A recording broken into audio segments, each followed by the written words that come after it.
मैंने आपको कल भी बताया था that every organisation has its own steps. वो अपनी प्रॉब्लम के हिसाब से जिस डेटा के साथ वो डील कर रहे हैं, टाइप ऑफ डेटा, उनका क्या एम है, डेटा से क्या वो असेस करना चाहते हैं, डेटा से कैसी इंफॉर्मेशन वो लेना चाहते हैं, उसके डिपेंडिंग वो अपने डेटा एनालिसिस के प्रोसेस को मोल्ड कर देते हैं। कल हमने कौन सा प्रोसेस किया था, उसमें क्या क्या स्टेप्स थे, याद है किसी को? जो गूगल सर्टिफिकेट में से किया था हमने,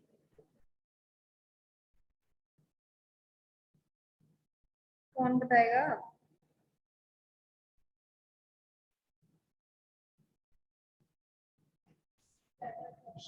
पहला स्टेप था आस्क। आस्क, फिर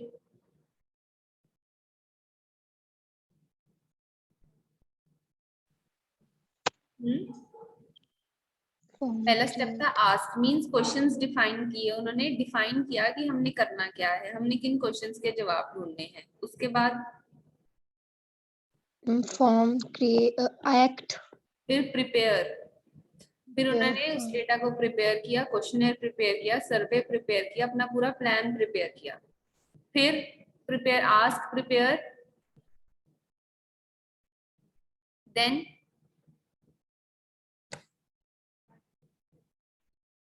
वो डाटा कलेक्ट कर लिया ना उन्होंने, प्रिपेयर में उन्होंने प्रिपेयर कर लिया, प्रोसेस में डाटा कलेक्ट किया। फिर उसके बाद किया उन्होंने प्रोसेस अपना इनिशिएट, ठीक है ना, लोगों को सर्वे बांटा, उनसे आंसर्स लिए, सारा वो प्रोसेस शुरू किया। उसके बाद जब उनके पास डेटा कलेक्ट हो गया, उसको उन्होंने क्या किया, एनालाइज किया।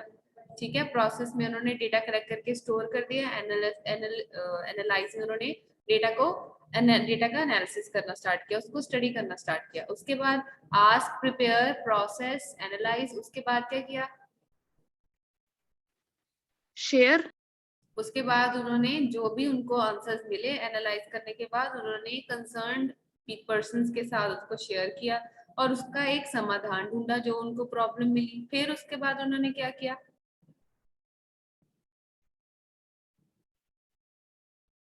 क्या किया था? उसके बाद एक्ट। उसके बाद एक्ट, जो उन्हें प्रॉब्लम मिली उसके लिए उन्होंने एक डिसीजन बनाया कि इसे अवॉइड करने के लिए हम ये सब चीजें करेंगे, then they acted on it. और फिर उसके बाद उन्होंने ये डिसाइड किया कि हम हर एक साल ये एनालिसिस करेंगे ताकि हमें पता चले कि हमारे एम्प्लॉयज का जो रिटेंशन रेट है क्या वो इम्प्रूव हो रहा है या नहीं हो रहा है, क्या हमारा डिसीजन जो है, जो हमने एक्शन लिया है वो काम कर रहा है या नहीं कर रहा है। तो ये बेसिक एक ऐसी एग्जाम्पल थी, ऐसा प्रोसेस था जिसमें कोई टेक्निकलिटी इन्वॉल्व नहीं थी, जिसमें एक स्टोरी की तरह उन्होंने डेटा को स्टडी करना था, राइट। इसमें इतने ज्यादा टूल्स इन्वॉल्व नहीं थे, लेकिन कुछ ऐसी चीजें भी होती हैं, ऐसे टाइप्स ऑफ डेटा भी होते हैं जिसमें हम बहुत सारे जो टूल्स हैं वो यूज करते हैं। तो एक हम जनरल जो डेटा एनालिसिस का प्रोसेस है, एक और हम करेंगे, इस तरह के 3 प्रोसेसेस में आपको करवाऊंगी, उस प्रोसेसेस में से आपको जो ठीक लगे आप वो कर सकते हो, ठीक है, लेकिन आपको उसको विद एग्जांपल बताना है। अब ये रीड करो, पपरीत रीड करो। Data analysis is a process of collecting, transforming, cleaning, and modeling data with the goal of discovering the required information. The results so obtained are communicated, suggesting conclusions and supporting decision making. Data visualization is at times used to portray the data for the ease of discovering the useful patterns in the data. The terms data modeling and data analysis mean the same. Means the same. So data analysis का process जो पढ़ा बपरीत ने वही सारा कुछ होता है, मुझे दोबारा तो बताने की जरूरत नहीं है। अच्छा विनीत, जब हमने पिवट टेबल्स के साथ डेटा कलेक्शन, डेटा एनालिसिस किया था, तो क्या आप अपने काम को इन स्टेप्स के अकॉर्डिंग डिवाइड कर पा रहे हो कि मैंने पहले रिक्वायरमेंट देखी, डिफाइन किया कि मैंने क्या काम करना है, ऐसा था कुछ? क्या ऐसा प्रोसेस आपने फॉलो किया था, क्या आपने नोटिस किया?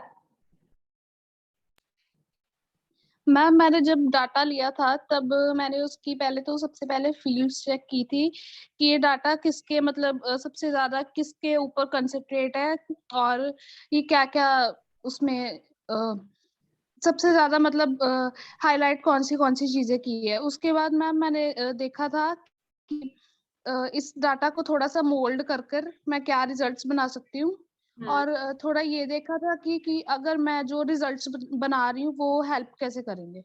ओके, तो सबसे पहले डेटा एनालिसिस में अभी आपने तो क्या किया था, क्योंकि आपने एक प्रोजेक्ट बनाना था तो आपने सीधा पहले डेटा लिया, फिर उसको स्टडी किया, फिर देखा कि उसमें से मैं क्या आंसर्स निकाल सकती हूँ। लेकिन सबसे पहला स्टेप होता है डाटा रिक्वायरमेंट स्पेसिफिकेशन, कि हमारा पर्पस क्या है, हम किस पर्पस के लिए डाटा कलेक्ट कर रहे हैं, हम किस पर्पस के लिए डाटा एनालाइज कर रहे हैं, हमने क्या क्वेश्चंस के आंसर ढूंढने के लिए इस डेटा को कलेक्ट करना है। तो सबसे पहली होती है हमारी, आप प्रॉब्लम डेफिनेशन बोल लो कि क्या प्रॉब्लम है जिसकी वजह से हम डेटा एनालिसिस स्टार्ट कर रहे हैं, ठीक है ना। तो डेटा रिक्वायरमेंट स्पेसिफिकेशन, कि हमें किस टाइप का डाटा चाहिए, हमें कौन से आंसर ढूंढने हैं उस डेटा में से, ठीक है, उसके अकॉर्डिंगली हमें क्या डाटा चाहिए, तो वो हमने देखना होता है सबसे पहले, ठीक है ना। तो सबसे पहले अगर आपने सोचो डिसाइड कर लिया कि मुझे वर्क प्लेस पे लोगों को क्या दिक्कत आ रही है, क्या प्रॉब्लम्स आ रही हैं, मुझे वो देखना है, तो आप फिर किसी एक बड़ी कंपनी का या मल्टीपल कंपनीज का डेटा कलेक्ट करोगे। तो सबसे पहले अगर आपने एक पर्पस डिफाइन करना है कि मुझे ये देखना है कि लोगों को चोट लग रही है किसी कंपनी में, उसकी वजहें क्या है, मैंने वो ढूंढनी है, उसके रीजंस क्या है, मुझे वो समराइज करना है। तो फिर आप ये डिसाइड करोगे कि मुझे किस तरह का डाटा चाहिए। हो सकता है आप किसी मेडिकल, जो उनका सपोज उनका इन इन कंपनी मेडिकल एक वो बना हो, रूम हो, तो वहां से आप डाटा इकट्ठा करो कि कौन कौन आपके पास एम्प्लॉय आया, उसके पास उसके ऊपर उसको कौन कौन सी चोट लगी थी, कैसे चोट लगी थी। हो सकता है आप एम्प्लॉय से सर्वे करो कि आपको कब चोट लगी है, किस वजह से चोट लगी है, किस टाइम पे चोट लगी है, क्या रीजंस थे, एक्सेट्रा एक्सेट्रा, ठीक है। तो आपको पहले ये डिसाइड करना है कि आपकी रिक्वायरमेंट क्या है, ठीक है। तो data requirement specification is the data required for analysis is based on a question और एन एक्सपेरिमेंट। क्या क्वेश्चन है, वर्क प्लेस पे लोगों को चोट क्यों लग रही है, कैसे लग रही है, किस टाइम पे लग रही है, सबसे ज्यादा खतरनाक कौन सी है, ये आपका क्वेश्चन है। बेस्ड ऑन दैट रिक्वायरमेंट आपका डेटा एनालिसिस का प्रोसेस जो है वो स्टार्ट होता है। उसमें आपने based on the requirements of those directing the analysis, the data necessary as inputs to the analysis is identified. Data analysis करने के लिए किस तरह का डेटा चाहिए, हमें उसको आइडेंटिफाई करना है। आपको, जैसे मैंने आपको एग्जांपल दी, आपको मे बी आप मेडिकल स्टाफ से डेटा ले लो, मे बी आप क्वेश्चनेयर बना लो, और वर्क प्लेस पे जो एम्प्लॉयज काम कर रहे हैं उनसे डेटा ले लो। किस टाइप का आपने डेटा लेना है, क्वेश्चनेयर बनाना है, आपने डिटेल्ड इंटरव्यू करनी है, डिटेल्ड इंटरव्यू नहीं करनी है, यस नो में आंसर चाहिए, मल्टीपल चॉइस आंसर चाहिए, वो सारा कुछ आपने सबसे पहले प्लान करना है और डिसाइड करना है। Once that's decided, then what you do is then you collect the data. अभी जब आपने pivot tables में प्रोसेस किया था तब तो आपने सेकेंडरी डेटा कलेक्ट किया था obviously from internet sources. But अगर आपको अपना खुद का एक ऑथेंटिक काम करना है, सपोज आप कॉलेज में ही कोई डेटा एनालिसिस करो, जो कि आपको मैं आगे जाके दूंगी कुछ पर्पस इस तरह का सॉल्व करने का, डेटा कलेक्ट करने के लिए, तो फिर आपको खुद एक क्वेश्चनियर प्रिपेयर करना होगा, खुद आपको एक मीडियम जारी करना होगा। आप गूगल फॉर्म करके सभी बच्चों के साथ या सभी लोगों के साथ एक गूगल फॉर्म शेयर कर सकते हो, उसके रिस्पॉन्सेज को स्टडी कर सकते हो, या आपको अगर रिटर्न किसी से रिस्पॉन्स लेना है, इंटरव्यूज लेनी है, तो वो आपको खुद करना होता है, ठीक है। ये हमारे एम पे डिपेंड करता है कि हमने प्राइमरी डेटा कलेक्ट करना है या सेकेंडरी डेटा हमें चाहिए। अगर हमें पुराना डेटा चाहिए, हिस्टोरिकल डेटा चाहिए, कोई सेंसस का डेटा चाहिए, तो फिर तो हम उसको ऑनलाइन या किसी और रिसोर्स से करेंगे। अगर हमने खुद फ्रेश हैंड डेटा करना है तो उसको हम खुद कलेक्ट करेंगे। तो data collection is the process of gathering information on targeted variables identified as data requirements. कहाँ से डेटा कलेक्ट करना है, टारगेट क्या है हमारा। जैसे अगर वर्क प्लेस वाली एग्जाम्पल की बात की जाए तो वहां पर जो एम्प्लॉयज काम कर रहे हैं वो हमारे टारगेट्स हैं, ठीक है। उनके अकॉर्डिंग हमने जो डेटा है, रिक्वायरमेंट है हमारी डेटा की, उनसे हमने कलेक्ट करना है। The emphasis is on ensuring accurate and honest collection of data. हम जितना हो सके accurate और honest data collect जितना करेंगे उतना ही analysis हमारा true होगा और उसके अच्छे results आएंगे। Data collection ensures that data gathered is accurate such that the related decisions are valid. अगर हमारा data collection ही गलत हो जाएगी, data हमने honest collect नहीं किया होगा, तो हमारे जो obviously analyze करके गलत आंसर निकलेगा और उसके बेस पे जो हम decision लेंगे वो भी invalid सा होगा। So data collection provides both baseline to measure and target to improve. तो data collection first step है जो आपको accurately करना है। इसमें आप ये भी वही लिख सकते हो, डेटा कलेक्शन तो हमने पिछले यूनिट में एकदम डिटेल में किया हुआ है। बहुत अलग अलग ऑनलाइन या ऑफलाइन रिसोर्सेज से हम डेटा कलेक्ट कर सकते हैं। ये हमारी वो डेटा स्ट्रक्चर्ड भी हो सकता है, नहीं भी हो सकता है, लेकिन उसको स्ट्रक्चर में लाना वो हमारा काम है। वो हम किसके थ्रू करते हैं, प्रोसेसिंग और क्लीनिंग में करते हैं। सो उसके बाद आपने क्या किया, आपने डेटा को प्रोसेस किया। आप मान लो कि आपने डेटा को अपने एक्सेल शीट में लेके आए, ठीक है, फिर आपने उसको हो सकता है जैसे आपके पास मानो कितनी सारी फील्ड्स थी, वो ऐसा भी हो सकता था पिवट टेबल जब आपने किया कि कुछ फील्ड्स की आपको जरूरत ही नहीं थी, ठीक है, कुछ फील्ड्स आपके जो क्वेश्चंस थे उस डेटा को स्टडी करके क्वेश्चंस जो आपने निकाले, हो सकता है कुछ फील्ड्स की आपको जरूरत ही ना हो, तो उसका लिख के क्या करना, उसका रख के क्या करना है, तो वो फील्ड्स डिलीट कर दो। हो सकता है कुछ वैल्यूज नल हो, कुछ खाली हो, तो वो डिलीट कर दो। हो सकता है वैल्यूज डुप्लीकेट हो तो वो डिलीट कर दो। वो सारा कुछ आता है हमारे पास क्लीनिंग में, ये जो एरर्स हम करेक्ट करते हैं। सो डेटा प्रोसेसिंग में क्या आता है, जब हमारे पास डेटा कलेक्ट हो गया, फिर हमने उसको ऑर्गेनाइज करना है, किसी टूल में लेके जाना है, किसी स्प्रेडशीट में रखना है, जिस भी हम सॉफ्टवेयर में काम करेंगे उसके स्ट्रक्चर के हिसाब से हमने उसको ऑर्गेनाइज करना है, वो आता है हमारा डेटा प्रोसेसिंग में। The data is collected, must be processed or organized for analysis. This includes structuring the data as required for the relevant analysis tool. जिस भी टूल में हमने काम करना है उसके लिए कैसा स्ट्रक्चर का डेटा चाहिए, टेबल की फॉर्म में चाहिए, स्प्रेडशीट की फॉर्म में चाहिए, जैसा भी चाहिए हमने उसको स्ट्रक्चर करके रखना है। For example the data might have to be placed in rows and columns in a table with a spreadsheet या स्टैटिस्टिकल एप्लीकेशन, किसी भी सॉफ्टवेयर में हमने उसको स्ट्रक्चर करके रखना है। उसके बाद जब उसको स्ट्रक्चर कर लिया, नेक्स्ट स्टेप है उसको क्लीन करना। जो डाटा हमने प्रोसेस किया है, ऑर्गेनाइज किया है, वही सेम चीज हो सकता है वो इनकम्प्लीट हो, उसमें कुछ चीजें खाली हो सकता है वो डुप्लीकेट हो रहा हो सकता है उसमें एरर्स हो। तो इन सब चीजों को हटाने के लिए हम डेटा क्लीनिंग करते हैं। जो डेटा क्लीनिंग है वो सबसे लंबा और सबसे ज्यादा कॉम्प्लिकेटेड प्रोसेस होता है, because when we talk about data of 100 rows 1000 rows तब कोई प्रॉब्लम नहीं है, लेकिन जब हम यही सेम चीज बिग डाटा पे करते हैं, बिकॉज अगर आप रियल लाइफ में चीजें देखो, जब कंपनी एक बहुत बड़ा एनालिसिस करती है अपनी सेल्स का, अपने फाइनेंसिस का, तो वो बहुत बड़े डेटा के साथ डील करती है, करोड़ों के डेटा के साथ डील करती है। तो जब बिग डाटा के साथ काम करना है, जब उसकी क्लीनिंग करनी है, तो वो बहुत एक लंबा और कॉम्प्लिकेटेड प्रोसेस हो जाता है, जिसके लिए हमारे पास टूल्स हैं, ऑफ कोर्स प्रोग्रामिंग के थ्रू ही करते हैं, बट स्टिल डेटा क्लीनिंग जब तक प्रॉपरली नहीं होगी आपका एनालिसिस प्रॉपर नहीं होगा। There are several types of data cleaning that depend on type of data. For example, while cleaning the financial data, certain totals might be compared against reliable published numbers or defined thresholds. Likewise, quantitative data methods can be used for outlier detection and would be subsequently excluded in analysis. ये outliers क्या होते हैं, ये सब चीजें अभी के लिए आप just भूल जाओ, बिकॉज आप बहुत ज्यादा कंफ्यूज हो जाओगे। ये जब हम किसी एग्जाम्पल के साथ करेंगे तो देन यू माइट अंडरस्टैंड। तो अभी के लिए आपको ये देखना है कि डेटा क्लीनिंग में हमने बेसिकली जो डेटा है उसको कंसिस्टेंट बनाना है, उसमें इनकंसिस्टेंसीज नहीं होनी चाहिए। नेक्स्ट, जब हमारे पास डेटा एकदम प्रिपेयर हो गया है एनालिसिस करने के लिए, तो हम उसको एनालाइज करते हैं। एनालिसिस करने के हमारे पास बहुत सारे मेथड्स होते हैं, डिस्क्रिप्टिव, प्रिस्क्रिप्टिव, किया है हमने सारा कुछ, है ना। तो बहुत सारे मेथड्स, अब हमारी मर्जी है कि हमने उसमें किस टाइप का एनालिसिस करके छोड़ना है, या आगे बढ़ते बढ़ते हमने नेक्स्ट एनालिसिस करते जाना है। 4 स्टेप्स थे ना, 4 टाइप्स थे, तो वो हमारे ऊपर है। So that data that is processed, organized and clean would be ready for the analysis. Various data analysis techniques are available to understand, interpret and derive conclusions based on requirements. Data visualization may also be used to examine the data in graphical format to obtain additional insight regarding the messages within the data. Data analysis को करने के लिए हमारे पास बहुत सारे tools available होते हैं, through Python, through R language, there are other methods also, उसमें हम डेटा एनालिसिस करते हैं।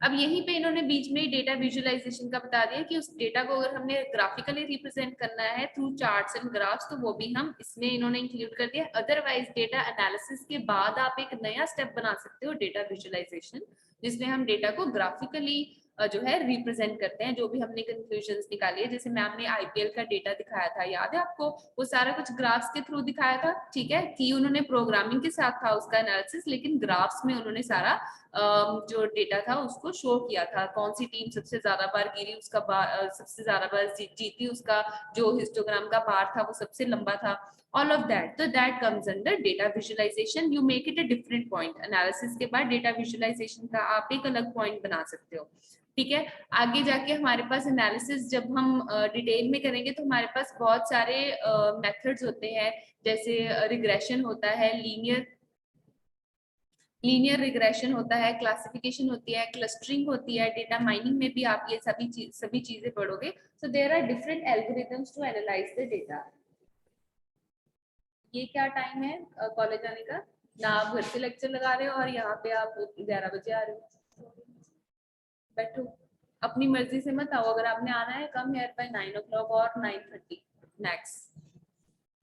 ठीक है, आफ्टर अब उनको डिस्टर्ब मत करो, उधर जाके बैठ जाओ. Then after data analysis what we do, यहाँ पर डेटा विजुअलाइजेशन का एक और अलग पॉइंट आपने बनाना है. Then is communication. Communication means share करना. ठीक है, जो आपने विजुअलाइजेशंस बनाई है, जो आपने डेटा में से एनालिसिस करके आंसर्स निकाले हैं, उसकी रिपोर्ट्स बनानी, उसके ग्राफिक्स बनाने, विजुअलाइजेशंस जो भी है वो बनानी, और जो हमारे पास कंसर्न लोग हैं जिनके साथ वो आप शेयर करना चाहते हो, फाइनेंसेस जो है आप अपने बॉस के साथ शेयर करना चाहते हो. सपोज आप मार्केटिंग का डाटा शेयर कर एनालाइज कर रहे हो कि हमारी मार्केटिंग किसके थ्रू ज्यादा हो रही है. क्या इंस्टाग्राम की एड सबसे ज्यादा लोग देख रहे हैं, या क्या यूट्यूब की एड्स लोग सबसे ज्यादा देखना पसंद कर रहे हैं, लोगों का रिस्पॉन्स किसकी तरफ से आता है. जब हम किसी नई जगह पर जाते हैं, सपोज आप किसी इंस्टीट्यूट में जाओ कोई चीज सीखने, वो आपसे पूछते हैं, अगर आपने कभी फॉर्म भरा हो तो वो आपसे पूछते हैं कि आपको कहाँ से पता चला, कि आपको किसी फ्रेंड और फैमिली से पता चला हमारे बारे में, क्या किसी एड से पता चला. पूछते हैं ना कि आपको रेफर किसने किया. तो वो ये देखते हैं कि हमारा जो मार्केटिंग का मेथड है वो कौन सा अच्छा चल रहा है. क्या लोग हमारे बारे में जाके हमारी कंपनी के बारे में बात करें कि हाँ ये अच्छा पढ़ाते हैं, या क्या हम सोशल मीडिया के थ्रू लोगों तक पहुंच रहे हैं, या क्या न्यूज़पेपर से पढ़ के या इंटरनेट से पढ़ के लोग हमारे पास आए हैं. तो वो भी एक एनालिसिस ही करते हैं ना कि हमारा जो मार्केटिंग की कौन सी स्ट्रेटेजी सबसे ज्यादा काम आ रही है. तो इस तरह का एनालिसिस भी हो सकता है. तो जब सारा एनालिसिस हो गया तो कंसर्न लोगों के साथ आपने उस चीज को क्लियरली कम्युनिकेट करना है थ्रू डेटा विजुअलाइजेशन, या जो भी आपने रिपोर्ट्स बनाई है, जो भी आपने एनालिसिस की, कलर कोडेड फॉर्मेटिंग वगैरह जो भी हम एक्सेल पे करते हैं, वो सारा कुछ करके we need to communicate that with others. ठीक है, तो एक ये भी डेटा एनालिसिस का प्रोसेस है. अगर आपने पिवट टेबल्स जो भी आपने बनाए हैं, व्हाट इफ एनालिसिस किया है, तो आप अपनी जो भी काम है उसको इसके अकॉर्डिंग देखो कि हाँ मैंने जो जो स्टेप किए वो इसके साथ बैठ रहे हैं. ठीक है ना. अगर किसी ने क्लीनिंग थोड़ा बहुत भी किया हो, जैसे मलिका के कुछ रिकॉर्ड्स आई थिंक बीच में से खाली थे, तो उसको डिलीट कर देना बेटर है. अगर डुप्लीकेट थे तो उसको एक ही डेटा रखना है, डुप्लीकेट नहीं रखना है. तो ये सारी चीजें आप खुद भी देख सकते हो, जब आपने एनालिसिस किया था ये सारे स्टेप्स कहीं ना कहीं आए होंगे. राइट?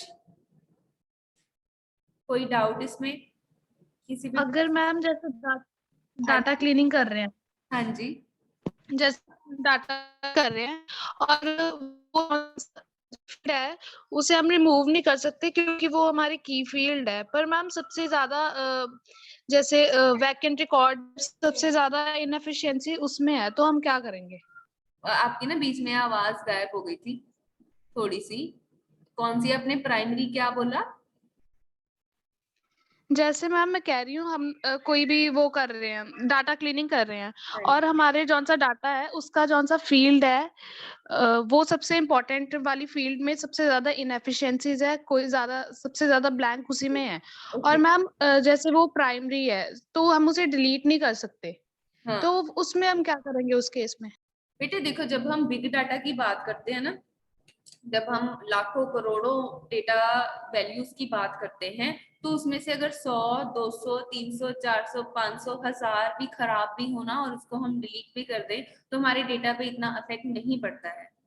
ठीक है ना. आप ये बोल रहे हो कि अगर हमारी एक बहुत मेन फील्ड है उसका डेटा खराब है, दैट मींस अगर आपने तो पहले तो अगर आपने खुद डेटा कलेक्ट किया है तो आपको मेक श्योर करना है कि आप जब डेटा कलेक्ट कर रहे हो तो उसको बहुत ही एक्यूरेटली करेक्ट करो. ठीक है, तो उसके पहले वाले जो स्टेप्स हैं उनका भी रोल प्ले होता है इसमें. लेकिन हाँ, अगर आपने किसी और सोर्स से डेटा कलेक्ट किया है, वो डेटा बहुत इनकंसिस्टेंट होता है. सपोज आपने डेटा कलेक्ट किया अमेज़न से किसी कस्टमर के हर एक प्रोडक्ट के ऊपर जितने भी रिव्यूज आए उसका आपने डेटा कलेक्ट किया. राइट? अब इसमें इनकंसिस्टेंसीज क्या आएंगी? अगर आप इमेजिन करो, आप बताओ क्या इनकंसिस्टेंसी आ सकती है? हो सकता है किसी ने किसी और लैंग्वेज में लिखा हो. राइट? हो सकता है आपको एनालिसिस सिर्फ इंग्लिश लैंग्वेज के थ्रू ही करना है, वही चीज समझनी है. हो सकता है किसी ने रिव्यूज किसी और लैंग्वेज में लिखा हो, आपने जो सिस्टम बनाया वो कोई और लैंग्वेज समझ ही ना पाए, तो इसमें डेटा क्लीनिंग क्या होगी? आप हो सकता है उसको ट्रांसलेट करके इंग्लिश में कर लो. ठीक है, अब उसमें आप डिलीट थोड़ा ना करोगे, what you can do is you can translate it. So it is a very vast thing. ये कोई हमारी एप्लीकेशन और हमारी प्रोग्राम हमारी प्रॉब्लम के ऊपर डिपेंड करता है कि हम उसमें डेटा क्लीनिंग किस हद तक और कितना कर सकते हैं, ठीक है ना। डिलीट करना हमेशा ऑप्शन नहीं होता। क्लीनिंग का मतलब ये होता है कि हमारे डेटा को एक सार बनाना, एक जैसा बनाना, कंसिस्टेंट बनाना। अब वो कैसे बनाना है, उसमें उस टाइम पे क्या हमारे लिए सबसे ज्यादा वायबल ऑप्शन है, डिलीट कर सकते हैं, नहीं कर सकते, हो सकता है आप दोबारा डाटा इकट्ठा कर लो, ठीक है ना। So there are many an number of options जो आप कर सकते हो। इसका एक कोई स्पेसिफिक जवाब नहीं है कि ऐसा नहीं है तो डिलीट कर दो या डिलीट नहीं कर सकते हो। It is not really fixed, ठीक है ना। Okay ma'am. क्लियर हो गया ये टॉपिक? ऑलराइट, तो ठीक है, इसके बाद हम 12:20 पे मिलते हैं। अपने सीपीज कंप्लीट कर लो और हार्ड कॉपीज मुझे सबमिट करवा दो।